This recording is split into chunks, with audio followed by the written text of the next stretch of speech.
Welcome back to the podcast. This is the Equally Yoked Show. I'm your host, and we are back with some crazy news. There's so much happening in these news stories. I mean, we have the Iranian strike, intel leak, and this is fake news, right? From CNN. FBI investigation is into that leak that is happening. Muslim is elected for the Democratic candidate in New York. Trump at NATO. He recently went to NATO, had a discussion there with some of the leaders of the NATO group, the other nations, and the 11 Iranians arrested in the U.S. from what we've been warning you about, which is sleeper cells. So we've got so much to cover, guys. If you guys are just joining me today at this hour, thanks so much for being here. We're going to be looking at a lot of news stories, and let's really just dive deep into the first one while I get set up here. Let me know where you guys are watching from. Let me know what time it is in your area, because we are going to get started here, and there is just so much to cover. So I'm going to get started with the news article. There's so much happening here that I want to also catch up on myself, and just go over this information with you guys, because there is, again, so much to cover here. So much that I've got like little time to cover it. So let's take a look at this. You know what? Actually, yeah. So we're going to take a look at this article here, this news article. Let's go ahead and transition you guys over to there, and we'll take a look together. So Trump demands end to Netanyahu's graft trial. U.S. saved Israel. Now it's going to save Bibi. That's his nickname. And so it says in the subheading, the unprecedented intervention in Israeli justice system, U.S. President slams criminal case against Prime Minister as a ridiculous witch hunt, declares this travesty cannot be allowed. So this is fresh off striking Iranian nuclear facilities together with Israel, U.S. President Donald Trump. Go ahead and hide this ad here. UN President Donald Trump on Thursday demanded the end of Prime Minister Benjamin Netanyahu's ongoing criminal trial. Says breaking news. I was shocked to hear that the state of Israel, which has just had one of its greatest moments in history and is strongly led by Bibi Netanyahu, is continuing its ridiculous witch hunt against their great wartime prime minister, Trump wrote in a lengthy post on Truth Social.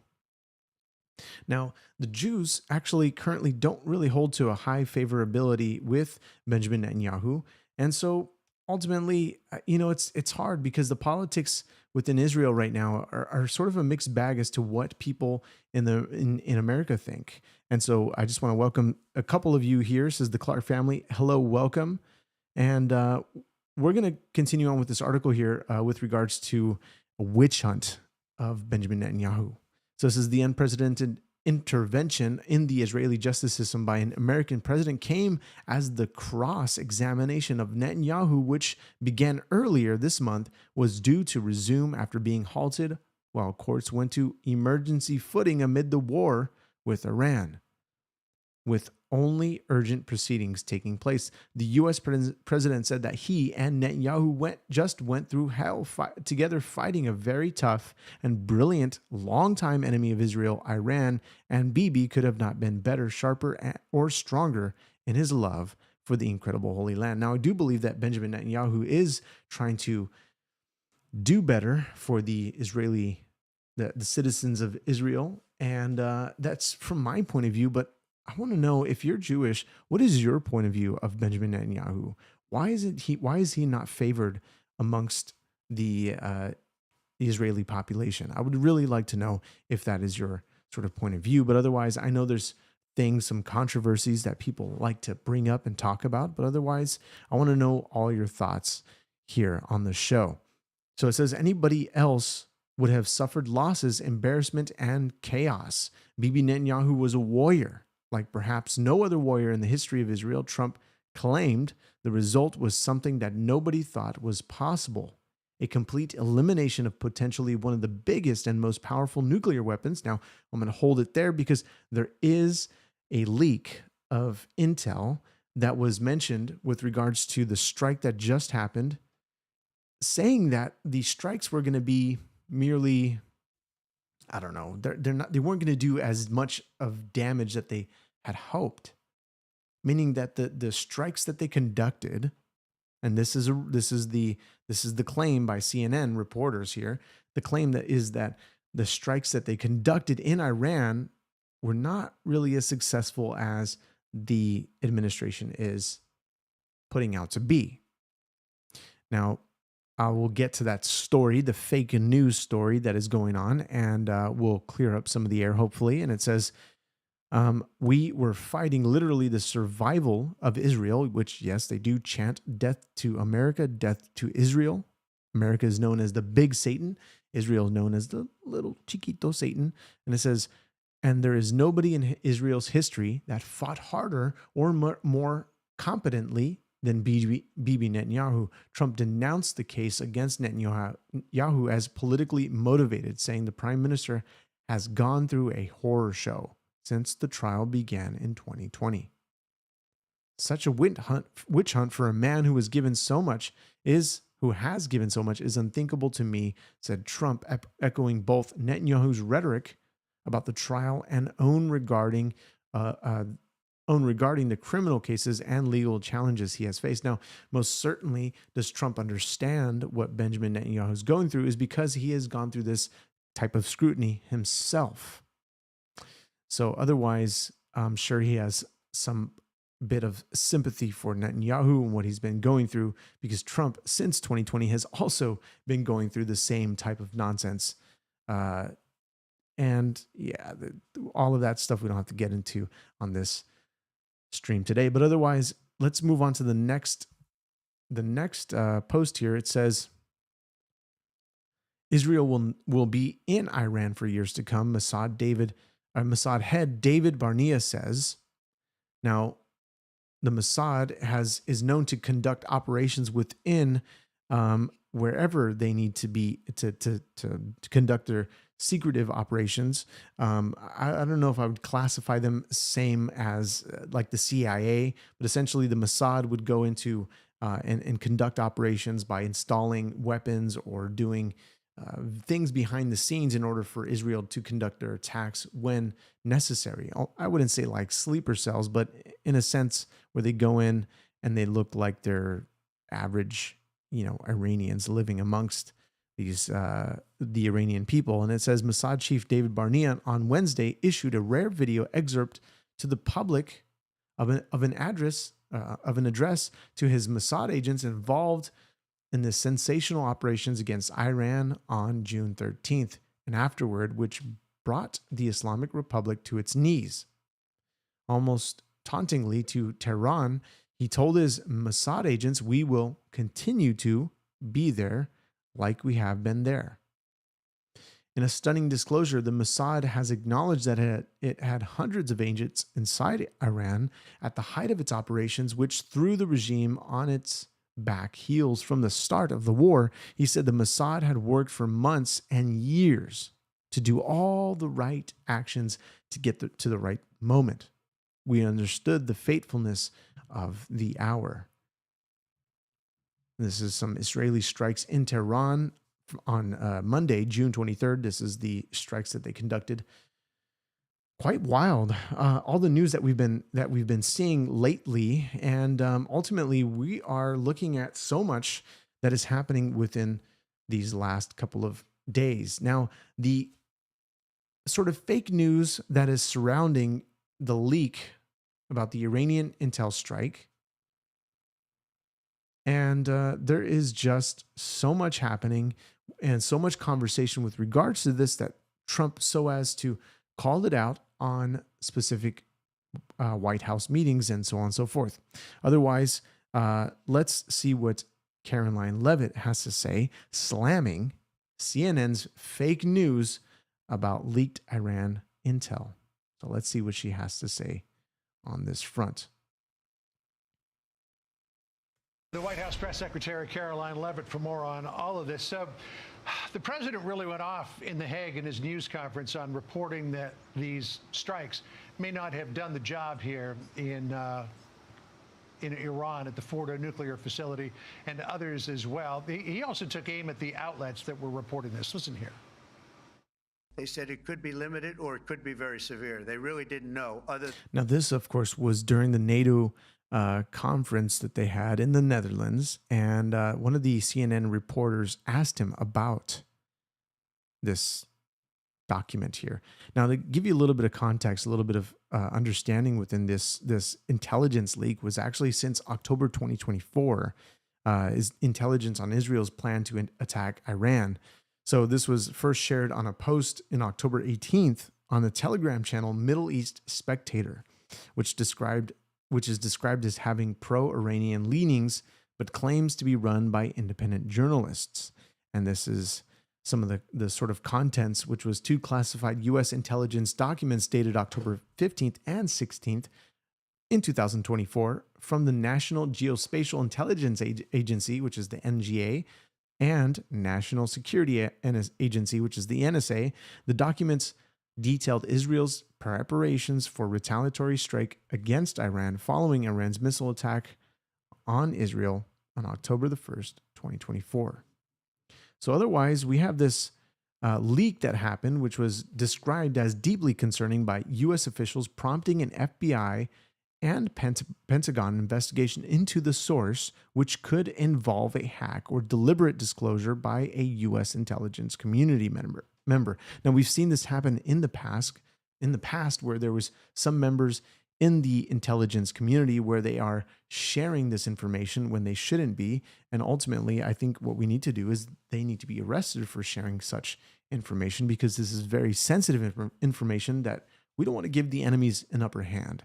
Most certainly not Iran, who is trying to destroy us by calling us not only the big Satan, but wanting to say, or rather chanting, death to Israel. Now, the recent leak was June 2025. The intelligence on Iran nuclear strike damage. So the first reported by CNN on June 24th, based on the information from a classified defense intelligence agency assessment described by 7 sources. The DIA assessment, based on a Pentagon battle damage report, evaluated the impact of U.S. airstrikes on 3 Iranian nuclear facilities, Fordow, Natanz, Isfahan, conducted the previous weekend. The findings say the strikes did not destroy core components of Iran's nuclear program, including enriched uranium stockpiles and centrifuges, which were largely intact.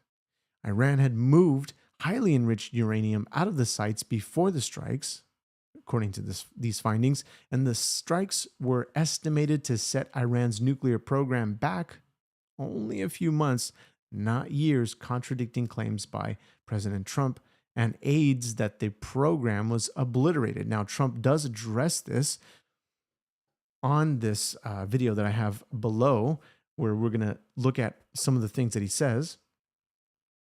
And somebody says, why are we dwelling on this? Well, I'm just covering the news in case some of you have not seen this stuff, because some of us might be busy in our lives and might just be under a rock. I don't know. It could be either or. But otherwise, it's not that we're stuck on this or dwelling on this. I just want to cover this to see exactly where this leads to. Is there a leak did this leak happen by somebody who is trying to share this information in order to discredit the president and what he's saying, what he's been saying, which was it was a successful strike, which I do believe was a successful strike because we went in untouched, unharmed. All of the equipment, all of the military men came back, the fighters that conducted the strike, no boots on the ground, very highly successful in my opinion. But otherwise, there is so much surrounding this. So let's just take a look at what Trump has to say regarding these strikes. If I can make this a little bit bigger for y'all, because to say it could be limited or it could be very, very severe. And you didn't choose to put that because it was very early after. Since then, we've collected additional intelligence. We've also spoken to people who have seen the site, and the site is obliterated. And we think everything nuclear is down there. They didn't take it out. So this is a report from the DIA that Fox has confirmed. It was, quote, preliminary and expressed low confidence in the findings. And yet it was all over the news yesterday. It was all the headlines yesterday. What do you say in response? That's right, John. And President Trump is absolutely right. And he returns to Washington today after a historic NATO summit where he has gotten our NATO allies to finally pay their fair share thanks to his strong leadership on the world stage. And I'd like to take a step. Now, the nations of NATO were actually only ponying up 2% to the whole sort of, fund of NATO. And he got the nations to bring themselves up to 5%, because ultimately, if you didn't know, America is actually paying the rest of the portion of NATO. It's actually the number one funder of NATO. And Trump has always been an advocate to say, no, we're not going to continue to fund NATO in this capacity. You guys need to bring yourselves up so that we can be at an even ball game here, because this is just not fair. And that's Trump using his power as he does to get us to an equal level playing field. And just acknowledge the history that has been made in the course of the last week thanks to President Trump's strength. 5 days ago, the rogue Iranian regime possessed the capability to create a nuclear weapon that threatened the United States, the state of Israel, and the entire world. And presidents for decades have said, dating back to Bill Clinton, that Iran cannot possess a nuclear weapon.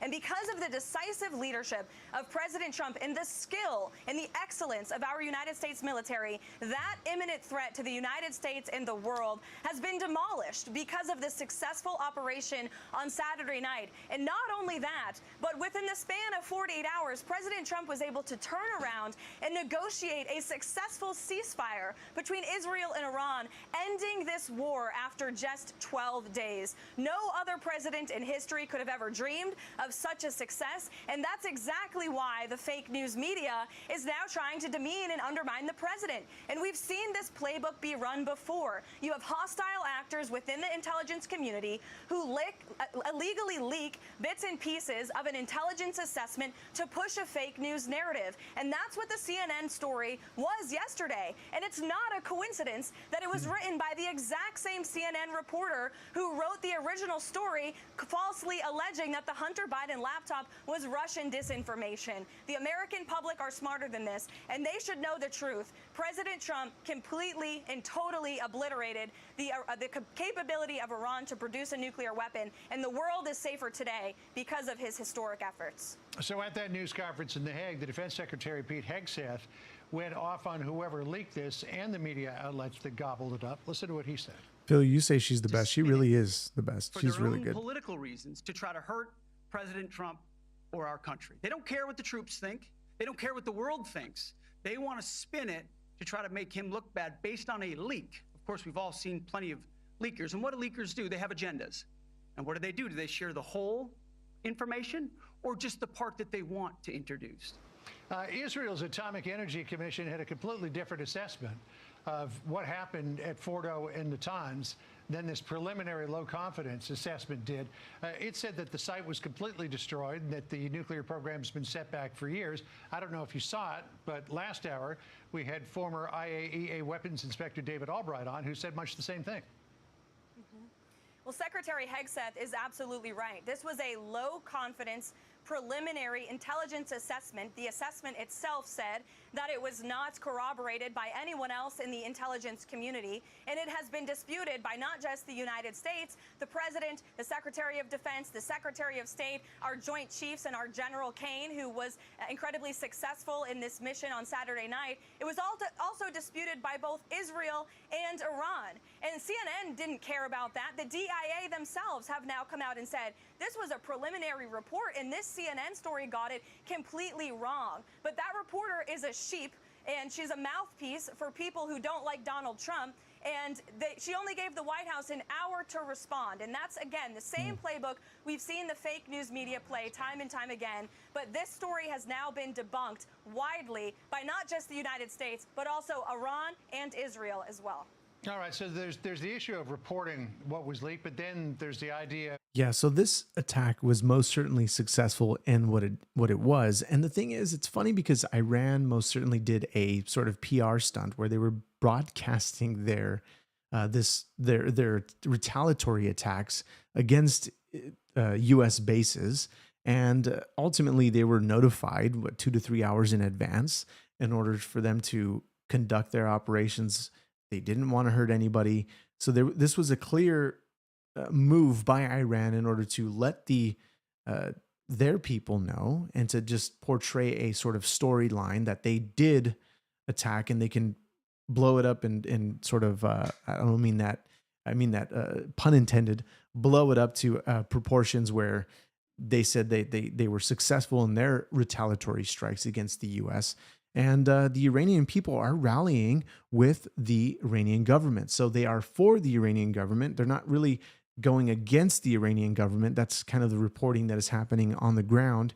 And otherwise, it doesn't seem like there's going to be a sort of internal regime change from the Iranian people. It looks like they are definitely, I wouldn't say following the narrative, but they are most certainly wanting to keep the current Ayatollah in power, and they don't seem to want to replace him. Now, the previous Shah has been calling for a regime change, most certainly, and is, maybe, I don't know if he has any other information that most certainly that we don't have, where he's saying that he will be, back in Iran soon, whatever he means by that. But otherwise, you say saw pics look smashed.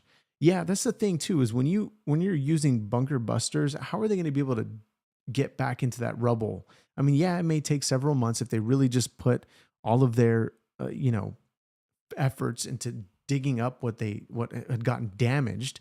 But how is anybody going to be able to see what they damaged? I mean, it's all under rubble. They used bunker busters, 12 bunker busters, and they also used Tomahawk missiles to destroy the other nuclear facility plants. So otherwise, nuclear enriching plants. Otherwise, it's like the fake news that is being ran right now, and just to get clicks, just to get people to not take this for a win at all. They just want to make the Trump administration look bad, as they always have tried to. And it's just kind of what they've done since the very beginning. They want to go on this smearing campaign.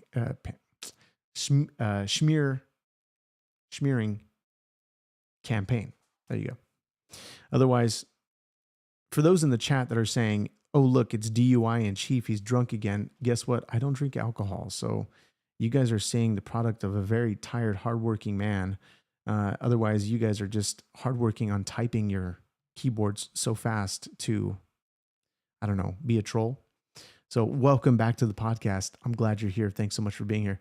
This news article says Trump administration plans to limit classified info it shares with Congress on Iran attack. Of course, there's just so many leaks happening, and we want to prevent the amount of information on a need-to-know basis, because otherwise it's just quite dumb when people share information that shouldn't be sharing information. But of course, they all have agendas, and they want to do things that ultimately hurt the United States to make it look weak. And we don't want to be weak. Of course, we don't want to look weak to our enemies, because otherwise they're going to try to jump on that and play on that as to what people are saying.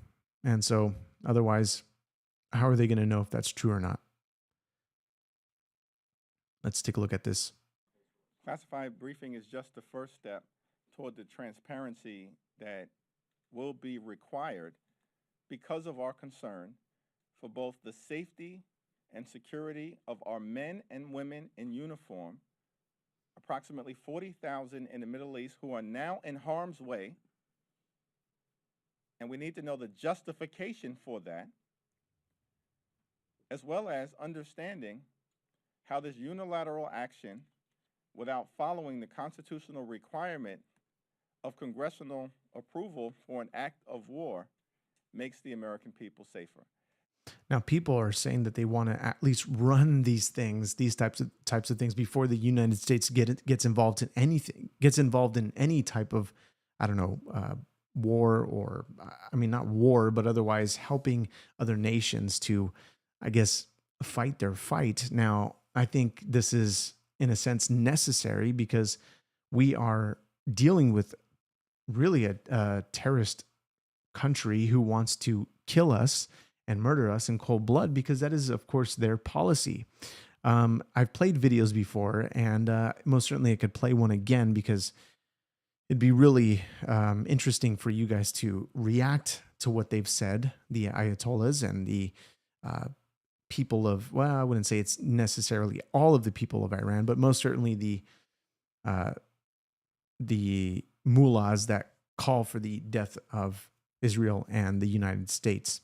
And it's funny, all of the naysayers say that the translations are wrong, but otherwise you could easily fact check that by looking at the comments, and they would most certainly say, well, that's not really what they're saying. And the news wouldn't go as far as it does, or as it did. And being the fact that, yeah, you know what? I'm going to pull that up, because I think it's going to be important for you guys to see this types of the things that people like to deny. So, see if I can find it right off the bat, but otherwise, I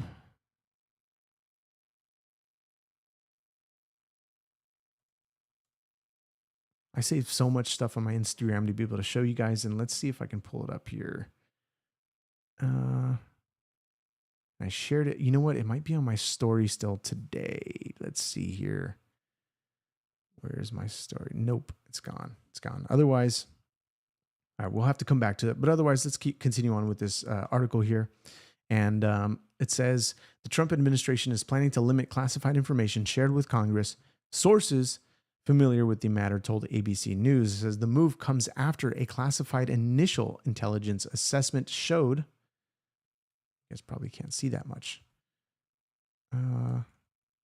Anyway, I'll just read this to you guys. Showed that the U.S. military strikes President Donald Trump ordered on Iran's nuclear facilities last weekend did not completely destroy the country's nuclear program, but likely set it back a few months, according to sources familiar with the early findings. The administration is planning to limit classified information it shares on CapNet, the classified information sharing system used by both the House and Senate, the sources said. It was not immediately clear how much information the administration plans to limit moving forward. Now, this is something that, of course, Pete Hegseth was sharing during the NATO summit. It says the administration has not publicly alleged that CapNet was the source of the information about the initial assessment. The administration has said that the FBI is investigating the leak. No, most certainly they are going to find out who did it. It says the news of the White House plans was first reported by Axios. The House and the Senate were originally scheduled to receive classified briefings on the strike in Iran on Tuesday. Before the briefings were delayed, the Senate will now receive a briefing Thursday, and the House is expected to be briefed on Friday. So much crazy, wild stuff. Now, one thing that I wanted to mention, there was something that I said on a stream before, a couple streams ago, where I basically mentioned the fact that Muslim or Islamic, fundamentalists are indeed taking over certain areas of America. Now, we've of course talked about sleeper cells, and this has to deal with, of course, the conflict that just happened, or the strikes that happened in Iran, where they most certainly are probably activated already or will be activated soon. But otherwise, the sleeper cells that we will eventually, we're going to cover that topic in just a moment. But I wanted to take a break to look at this new mayoral primary. Is that how you pronounce it? Mayoral? I never heard of that word before. Mayor primary for New York City is actually a Muslim, and this could be bad news for New York City, because he is now the top candidate pick for New York City.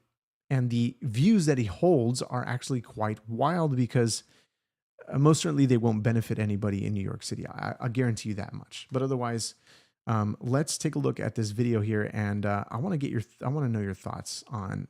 I forget his name. His name is, oh boy, they might say it here. So let's take a look. Back with a Fox News alert. Socialist Zohran Mandani declaring victory as the new Democrat nominee for New York City mayor after former New York Governor Andrew Cuomo concedes. Tonight was Assemblyman Mandani's night, and he put together a great campaign, and he touched young people and inspired them. I called him, I congratulated him, I applaud him sincerely for his effort. In a speech to supporters, Mandani laying out his vision for the city. We have won because New Yorkers have stood up for a city they can afford. A city where they can do more than just struggle. And it's where the mayor will use their power to reject Donald Trump's fascism, to stop mass ICE agents from deporting our neighbors, and to govern our city as a model for the Democratic Party. The primary now heads to a ranked choice count beginning next Tuesday after no Democrat got the majority of the vote. Carly. All right, Todd, thank you so much. What's going on here? When you heard about this victory? Honestly, I didn't sleep because I had to talk a lot of people off ledges last night that were calling me nonstop, moving out of New York, et cetera. Really? What were they saying to you? They're in fear of, what's going to happen with the economy and everything. I look at it, we got to see what's going on with the general election, but it really comes down to it is we need a mayor that's going to reinvigorate the economy and have common sense, and he just doesn't have common sense policies. So you don't see Mandani as a pro-business candidate, and you're not the only one. Take a look at this Free Press headline. It says business leaders say they'll flee New York City if Mandani wins. Bill Ackman says it only takes a handful of successful people to leave to decimate the city's tax base. Now, Mandani is actually proposing the fact that we should actually have what is it called? He wants to do something where it's a grocery stores, where it'd be city-owned grocery stores or state-owned grocery stores. I'm going to play a clip here from Charlie Kirk that basically talks about this, because his ideas, what he proposes is actually really wild, and this is not This is not going to be good for anybody that is living in New York. And somebody says, Blue Slime, what happened a day ago? Everyone talked about the Middle East. We're still talking about it. I talked about it just now as far as what happened with Iran. And Iran is still most certainly in the picture. But otherwise, this is something that we should be paying attention to, of course, domestically with Mandani, who he's got some bad ideas, really. And so when I said in a previous stream, by the way, Nikita, you welcome to the podcast. You're from Russia, Donbass, Russia. Welcome in. And so this story that I wanted to cover here is quite interesting because of the fact that his ideas are very radical. Of course, he's anti-Zionist, he's anti-Israel, and he wants to he really has some very, very, very bad ideas. So let's take a look at some of the ideas that he proposes with regards to how he wants New Yorkers to live. Now, let me bring you in on the video feed here.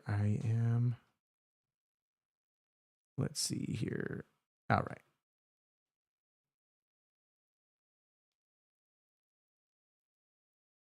And what is the West exactly? Well, the West is the best blend of reason and revelation. As Harry Jaffa would say, it's the blend of the ideas of Athens and Jerusalem. It's not simply just reason, but also a belief in the divine, that there is a God and we are not him.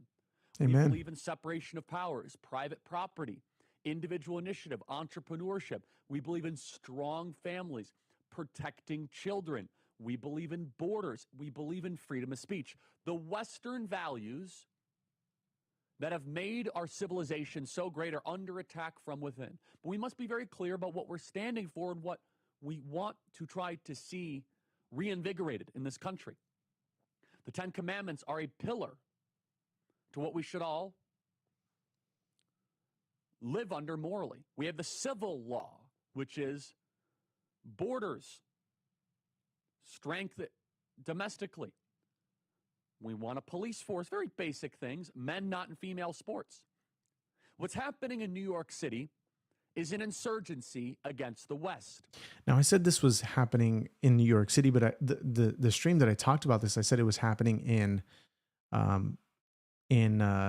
Texas.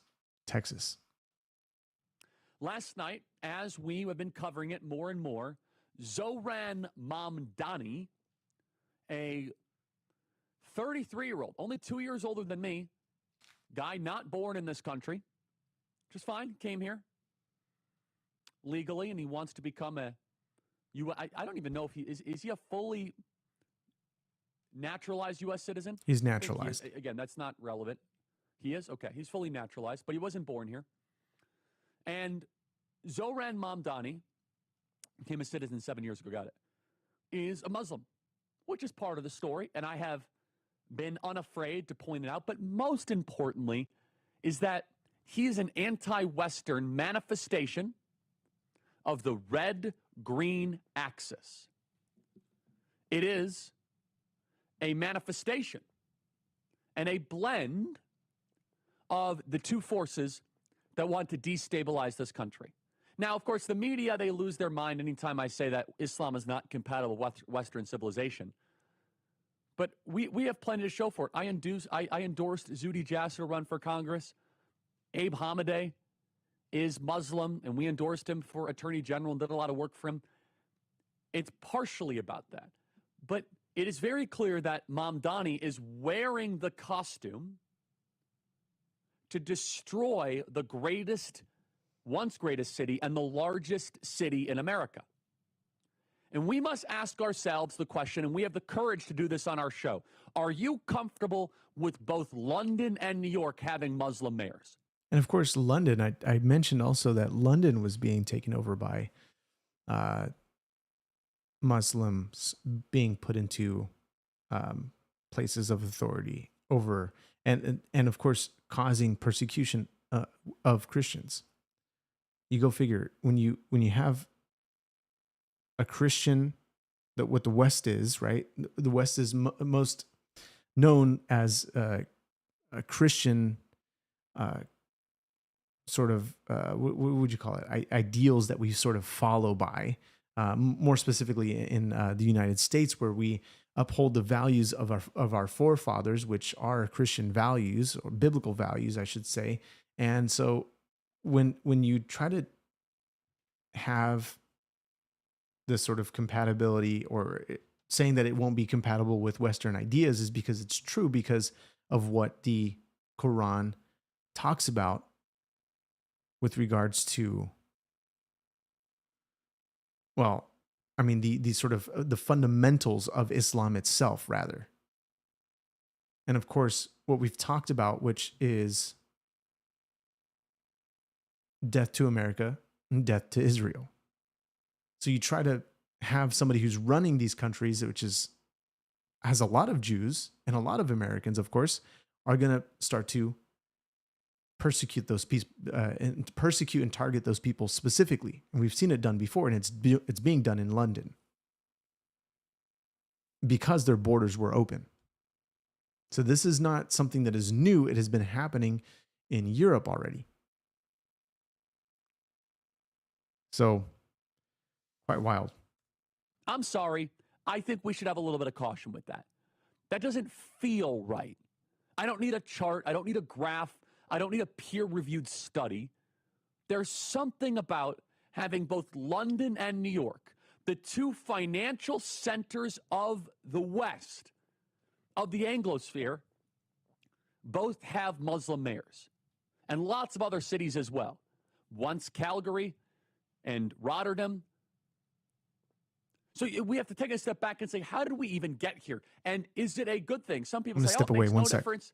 It's no difference that both London and New York have potential Muslim mayors. I mean, one has Sadiq Khan, is London, he is the mayor, and then New York City. It looks like Zoran is the favorite to become the mayor of New York, and he is as bad as it gets. He wants to globalize the Intifada. He wants to sanction Israel. He's a legitimate anti-Semite, anti-Western. He wants to have city groceries, city-run groceries. He wants to freeze the rent, build affordable housing, creating city-owned grocery stores, fare free buses. He wants to expand and protect gender-affirming care for all young people, which, of course, is at odds with his Islam. But that's the point, is that the Islam is a means to the end of destruction of the West.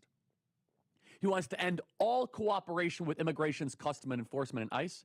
He wants to raise the minimum wage to $30 an hour, and he wants to make New York City a LGBTQIA plus sanctuary city. And you might say, how on earth is someone who is an Islamist, who is Shia Muslim, get along with the LGBT jihadis?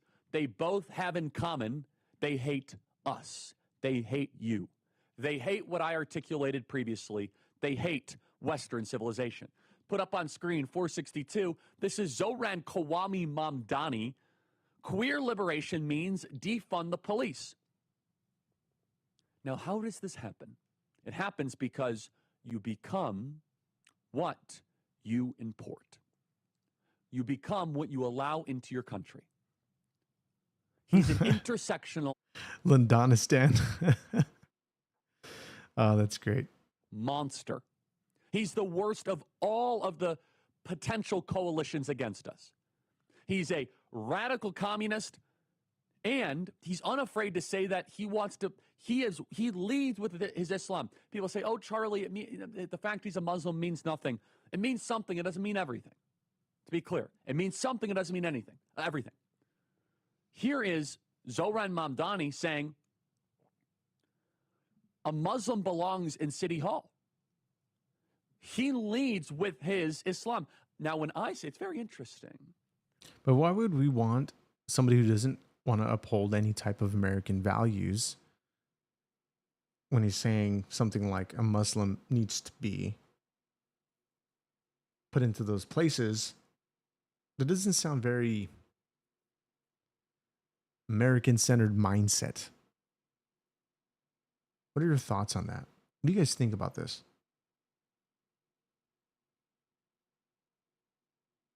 Really? Because I think this is deeply concerning to anybody who's living in New York City. I mean, you guys got something to worry about here, because your city's only going to become, I mean, as bad as it is now, it's going to be a whole lot worse having him step in. I mean, I don't know. Maybe he'll make it look like, I don't know. It could possibly look like the Middle East over there. And yeah. Anyway. When I say Christians belong in the White House, I get called a Christian nationalist and a dangerous fascist. But when I notice that an Islamist says that Muslims belong in City Hall, it's perfectly fine. He's called a, what does the New York Times say? Let's see how they're covering this. They say, actually, they printed before the results. How did the Wall Street Journal do on this? They also printed before the results. But they say that it's this hopeful and amazing journey. So when Christians want to run for office, we are terrible fascist Christian nationalists. When Muslims want to do it, they're met with affection. Play cut 395. Alhamdulillah, there are 1 million Muslims in this city. 200,000 of us are registered to vote as Democrats. By the way, notice the room. Muslims, Arabs. In the last election, only 7% of us voted. Now, I will not blame anyone because often it feels like there isn't much to vote for. But this June 24th, with early voting starting tomorrow, it is an opportunity for us to show that Muslims don't just belong in New York City, we also belong in City Hall. He is talking to an Islamic audience, for those of you that can't see the visual, saying that we Muslims belong in City Hall. Remember, Muslims do not believe in separation of mosque and state. We as Christians have to try to convince other Christians to get involved in politics because we as Christians do not value power as an ultimate goal. We don't.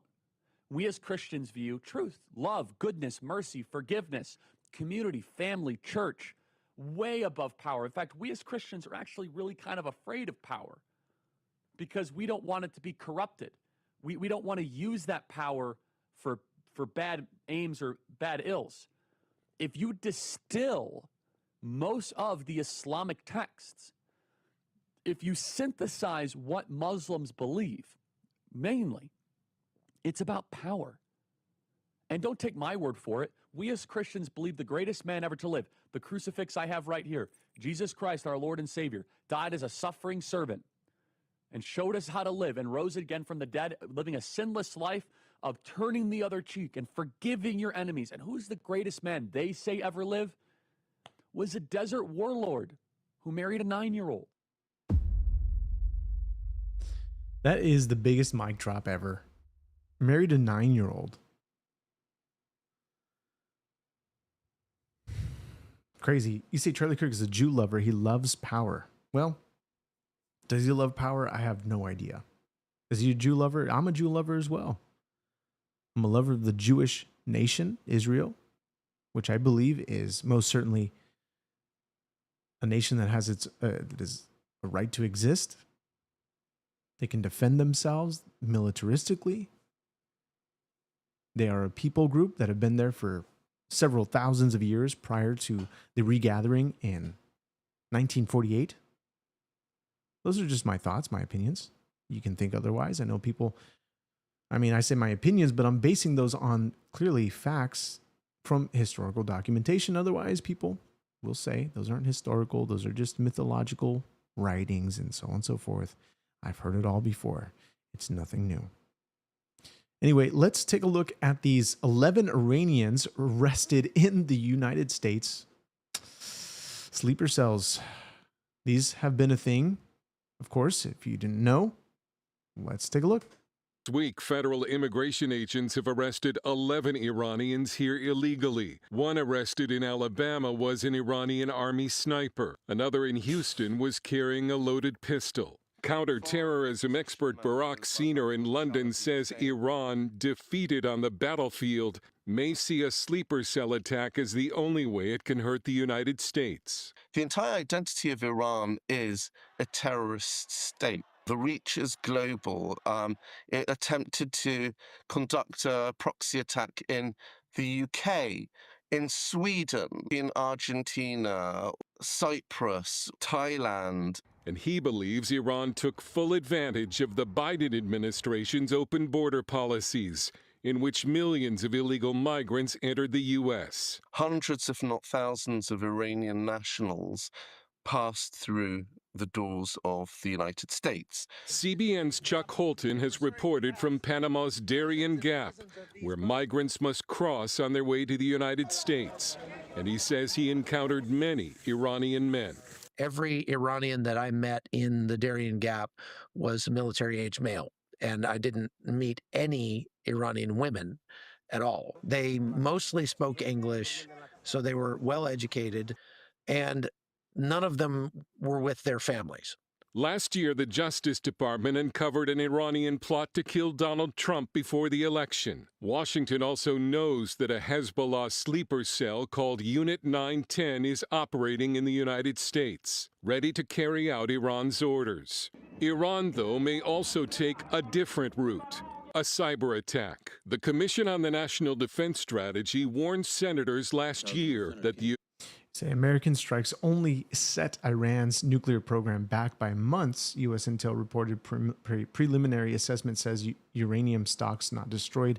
Some centrifuges still intact, former UN inspector warns. Now, this was something that I just covered earlier in the show with regards to the statements being made by some of the CNN people there. And otherwise, yeah, I went over it in the broadcast. You can rewind. There's DVR, so you can check that out. But otherwise, you say when America realizes radical Islam didn't do 9/11, this whole country is going to change quick. So who then did 9/11? Because, oh man, I have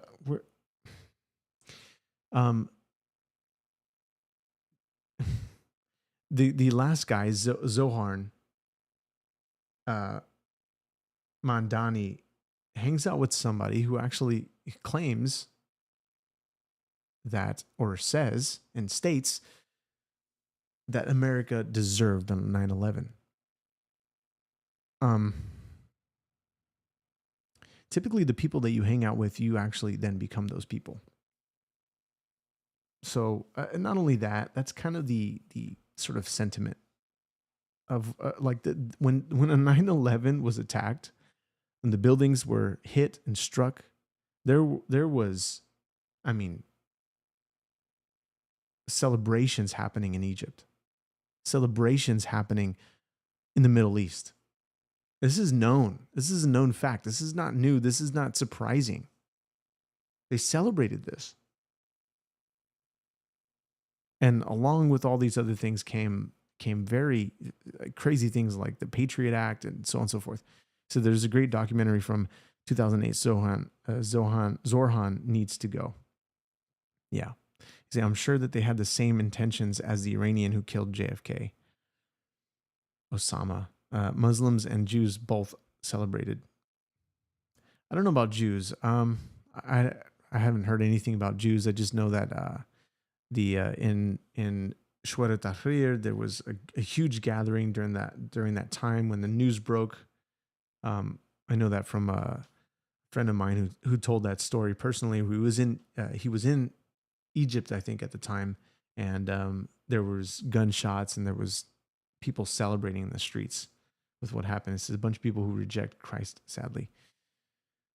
The United States is unprepared for a devastating cyber attack that will bring life in towns and cities across America to a standstill. The public is essentially clueless about the massive cyber attacks that could be launched any day by our adversaries, not just nation states, but rogue actors as well. Iran in the past has hacked into water systems in several states and could use what it's learned to attack America's critical infrastructure, including internet, power, transportation, and financial systems, in an effort to make almost everything from phones to gas pumps to cash machines to traffic lights suddenly stop working. We're in a cyber cold war today. We've got vulnerabilities with air traffic, radar systems. We've got vulnerabilities in our 911 systems. The potential targets for Iran are numerous, and defending everything will be difficult. All right, well, Dale Hurd certainly has our attention, and he joins us now for more. Dale, this Hezbollah cell unit called 910 sounds ominous. What can you tell us about it? We only know about it because they nabbed agents as they were taking photos of potential targets in New York City. We don't know a lot, but we know that it's Hezbollah, and Hezbollah does Iran's dirty work, and it adds another layer to the sleeper cell threat.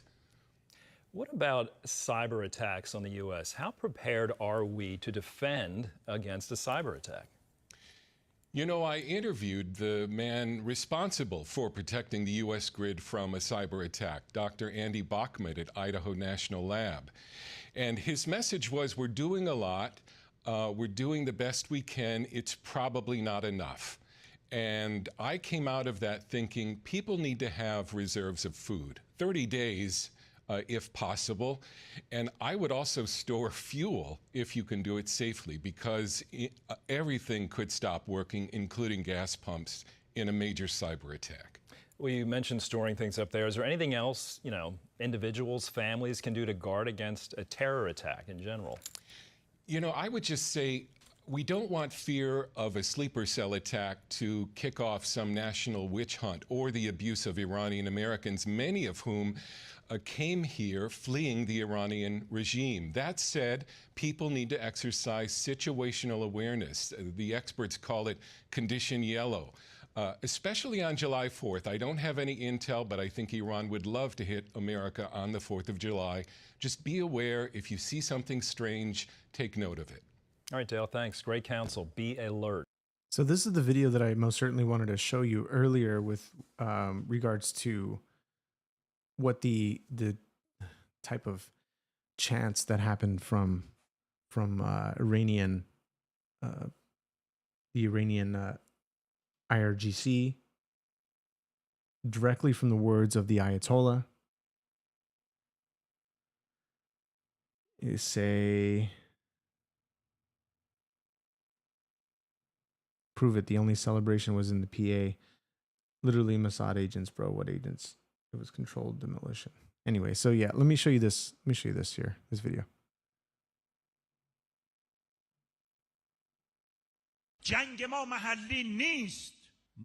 Our war is not a domestic war. We have a plan to defeat the world powers. We are planning to break the United States, Israel, and their partners.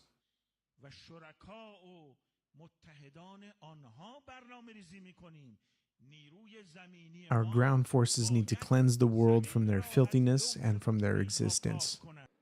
The Zionist regime is the root of corruption, war, and disputes. The Zionist regime is a dangerous cancer to the region that needs to be uprooted and banished.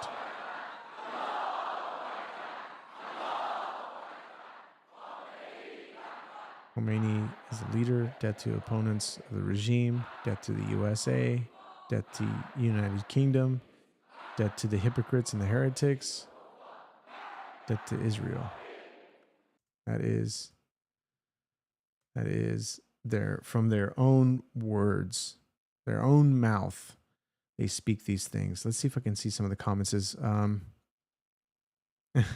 Palestinians will come here and say this is AI generated. Let's see here. No need for justification. I know a lot of people from Iran, they also support Israel and want to change this regime. Now, the people of Iran, the Persian people, are very different from the leaders. So earlier I said that there's this group of people that are rallying with the government of Iran, the IRGC. And I'd imagine that there is also very good faith Persians that don't want the Iranian government to continue to doing the nonsense that they're doing, because they know they don't have a chance. They don't stand a chance.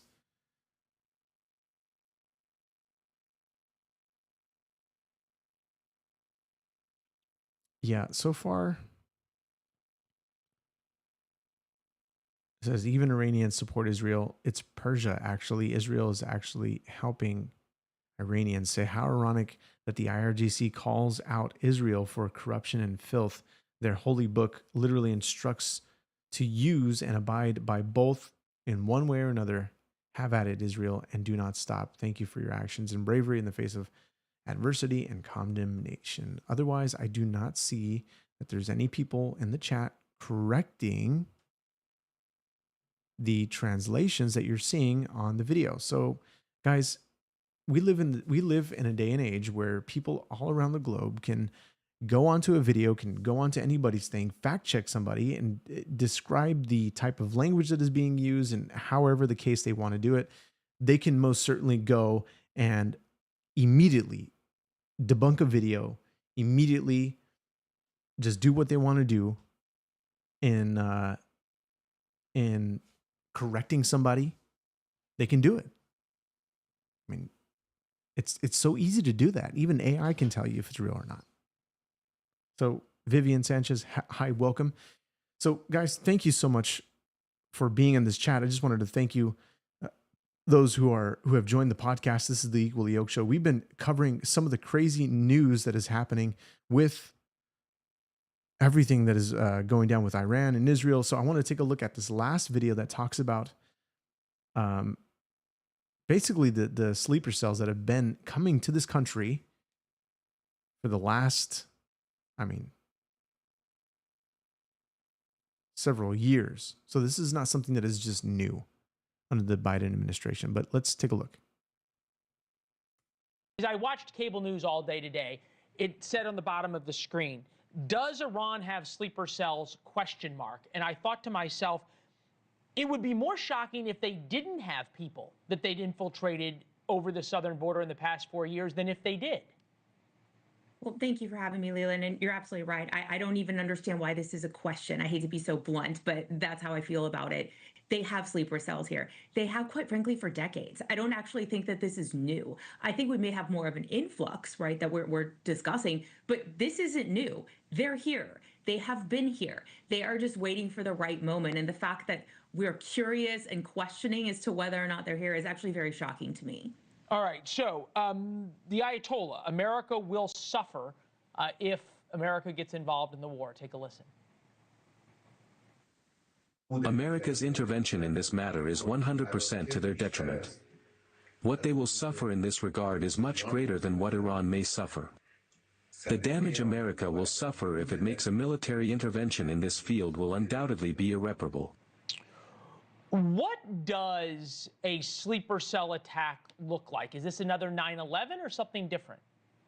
I think it could be a combination. I actually don't think it's going to look like a 9/11 type attack, a very complex attack. That's really what 9/11 was. It required a lot of money, a lot of financing, and a lot of planning. I don't think that's what we're going to see here because obviously the world has changed, right, in the last 25 years. And there's been a lot of success in these kind of lone wolf or inspired by attacks. And so I think they're going to be kind of more lone wolf style. I also think that we could be looking at attacks to our critical infrastructure as well that we are not expecting. So I think it's going to look less like a 9/11 style attack, sort of shock and awe, if you will, and more in an unsuspecting way. And I actually am very concerned about our critical infrastructure. Yeah, you think about July 4th coming up, that would be target number one. Every city and town in America has gatherings, and we know what can happen at big gatherings. History of sleeper cells in the United States. Obviously, the Soviet Union was some of the best at having their illegals. The World Trade Center bombing, the Millennial Plot, September 11th, the Detroit sleeper cell, Disneyland plot, Hezbollah operative arrests. How do you find, and I hate to use the sort of cliche, I don't think you're looking for a needle in a haystack. You're looking for a needle in a hay field or hay barn, right? You're absolutely right. It's near impossible to find these individuals because, as you mentioned before, some of them did not enter the U.S. legally, but some of them actually are homegrown, right? So we have this combination that makes it incredibly difficult to identify individuals that might not even come up on our radar. I mean, even if you go back as far as to September 11th, right? Sony's Those welcome, individuals watching had from actually Florida. entered the Thanks so much for US being here on this legally. podcast. Had we checked their visas properly, obviously we would have known because we know that now. But that's the difficult part of all of this. They lead these seemingly normal lives, right? Now, roughly 25 million to 30 million illegals came over during the Biden administration, and we saw the huge surge, especially close to the end of his term, where more and more were trying to cross the border in order to get in before Trump did anything, because they knew once Trump got in, that was it. They were not going to have a chance. And they even reversed the CBP app to be, instead of a way to help you get into the United States and do a sort of holding here temporarily until you have your court hearings, they removed that, and then they turned it into a self-deportation app. So there was a lot of changes that happened during the Trump administration. You say, but wait, how many? This is roughly estimated 25 to 30 million illegals that came into the United States the last 4 years. And so the goal is to remove 10 million under Trump's four-year term. And this is what some of the big, beautiful bill is trying to implement, is to get more deportations going down in what will be possibly passed by July. This is some of what the some of the senators have been saying, and that they want to try to get this passed, at least, or some version of it passed by July 4th or around there. So what's the population of the U.S.? Population of the U.S., I believe, is 300 and something million. Yeah. 25 to 30 million. I don't think I'm way off. I'm for reals. Let's take a look at it, because the numbers are quite huge. I could be wrong. I could be wrong. It's super late, so my mind is clinging to that number.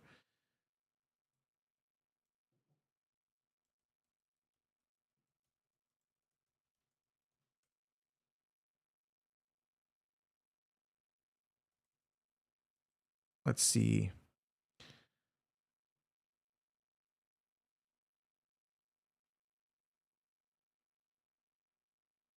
Where did I get that number? Let's see. So here's some of the, okay, so, border encounters, CBP data. Where is that number? Why am I getting that number? That number is from something. So I'm going to try to do a little bit of a deeper dive. It says around 11 million. Hey, thanks for correcting me, guys. For reals, this is good. Keep me on my toes. So it says Customs and Border Protection reportedly nearly, where was that? Why did I say that number? No, there was something with regards to that number, 25 to 30. Anyway, yeah, so the number is reportedly 11 million unauthorized border encounters nationwide from October 2019 to June 2024, with 8.72 million at Southwest border alone. So no, guys, thanks. So anyway, so otherwise you say 30. So you said, I think you're one of those people. I can't imagine large numbers. So yeah, so no, you're right. Thanks, guys. Thanks for the quick check. See, this is what I'm talking about. We live in such an age where you guys can just like easily fact check me and say, whoa, 20 to 35, 20 to 30 million, you're crazy. You say, yeah, Adam, you say, I think your numbers are way off. Yeah, you're right. That's funny. That is so funny. I have to really think back as to why I was thinking 25 million, 30 million, something with regards to that. Anyway, you say it's the same population as whole Australia. You think one of those, okay, so you're not allowed to be wrong. Don't kick yourself. That's funny. You're allowed to, I'm sorry. I thought you said you're not allowed to say when you're that wrong. Oh, that's great. Does that not include, that's funny, successful, illegal immigration? Yeah, immigrants or just interactions. That's funny. That is so funny. Because an interaction doesn't mean they actually made it. I mean, there's I don't know if they're including numbers of people that they actually turned around as well, where they made it to as you say, what did you say here? You say, because an interaction doesn't mean they actually made it. Yeah. So but that's just border encounters. Yeah. It's possible. But otherwise,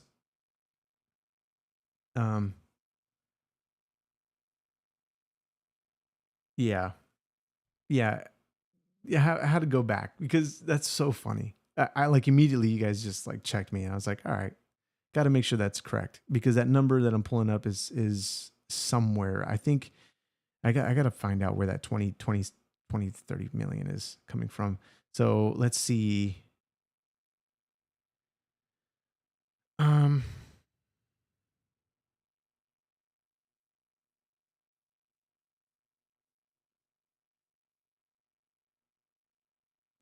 Oh,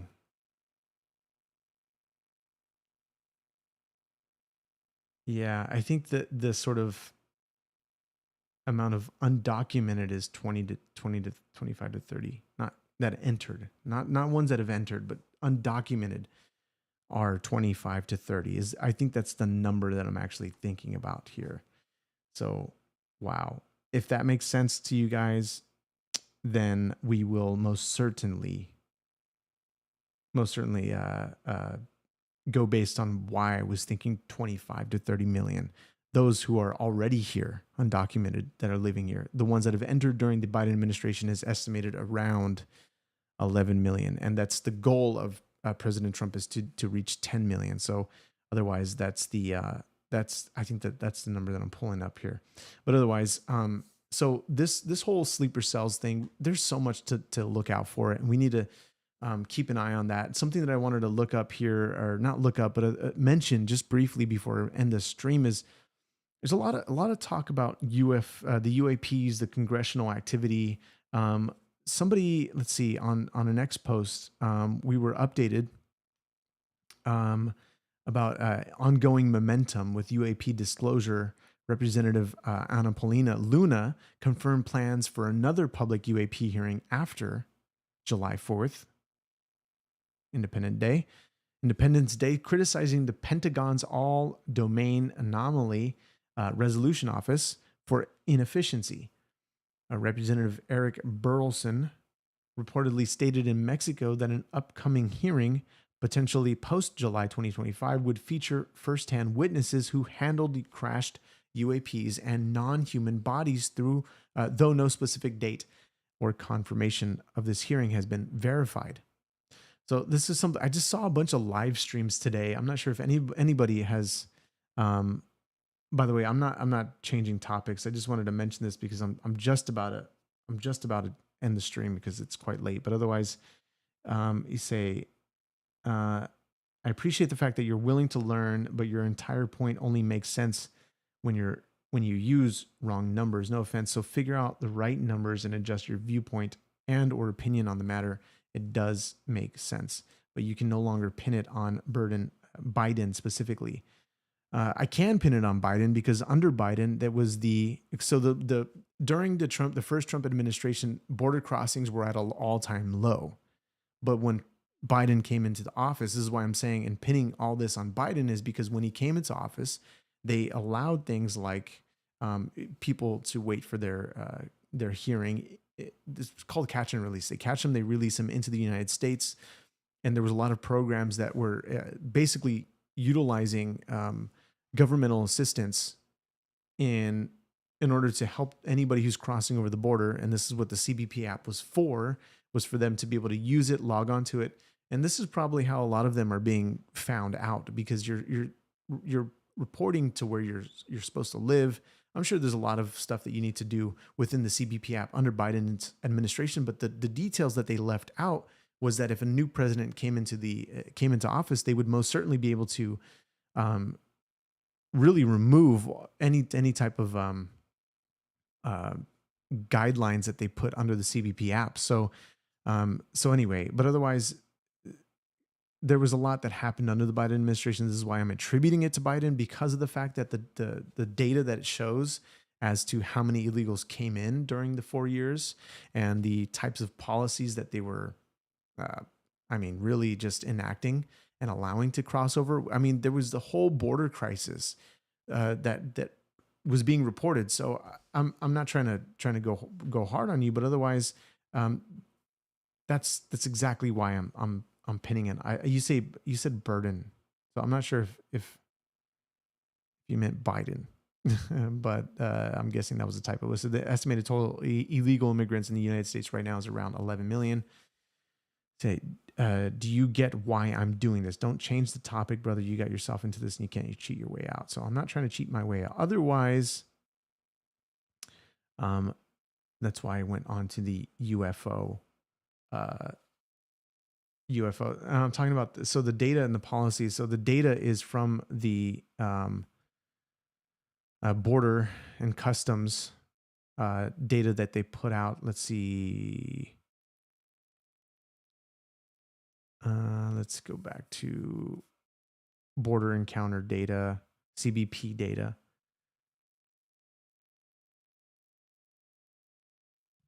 Nearly 11 million unauthorized border encounters nationwide from October 2019 to June 2024 with 8 points. Yeah, I already read that. So it says about 370,000 as of June 2024. 1.44 million encounters were recorded for the year. It says encounters included apprehensions. This is people detained by Border Patrol for illegal crossings between ports of entry. But anyway, otherwise we can get into that another time. This was something that I just wanted to mention with regards to the fact that we have sleeper cells in the country, most certainly. That's really the important thing. And I don't want to minimize the fact that if we do have sleeper cells, I mean, the government is telling us to beware, especially in sensitive places like places of worship or gatherings, especially what might happen on the 4th of July. Fireworks, lights, come on, like soft spots, soft targets. So just beware, be diligent. As some like to stay frosty, because we need to make sure that we're keeping our families safe, because otherwise we don't want to I don't want any of you guys to be in danger, most certainly. So thanks so much for being here, guys. If you guys, any of the UFO stuff, the UAP stuff, maybe I'll be covering it. Apparently there's going to be some coverage later after July 4th. That's the word there from Ana Paulina Luna from an X post. So we'll see what happens there. It'd be interesting to cover some of that live congressional hearings, because there's apparently firsthand accounts, firsthand testimonies from people who have dealt with crash sites and non-human bodies. So what that means, I don't know. Some weird stuff, but deception is coming down hard. So it says, seriously, though, keep your head up, my guy. It sounds, but my guy, you sound crazy when you try to justify passionate opinions with evidence that doesn't exist. For reals. I get that, but I'm not trying to be passionate about opinions that don't exist. I'm really just trying to bring the facts here. So otherwise, thanks for being here. I'd be glad to have you in the next stream, man. Cut down on that and make sure the numbers you hear are actually real. Yeah, I appreciate that. Say, so have them notes ready. Yeah, some of this stuff is not necessarily on the fly, but otherwise I try to do my research. The whole border thing was on the fly. I'll say that much. The numbers and all that. So otherwise, thank you so much for being here, guys. This is the Equally Yoked Show. You guys have been awesome, and I'll see you guys in the next one. If you guys like what you heard, like what you saw, please like, share, and subscribe. That'll help me out tremendously. And I want to grow this community. You guys are great. Even the ones that disagree, love to have those disagreements, especially about the Bible. We go fun on that. So appreciate it, guys. Thanks so much, Brad. You're awesome. Thanks. See you guys in the next one.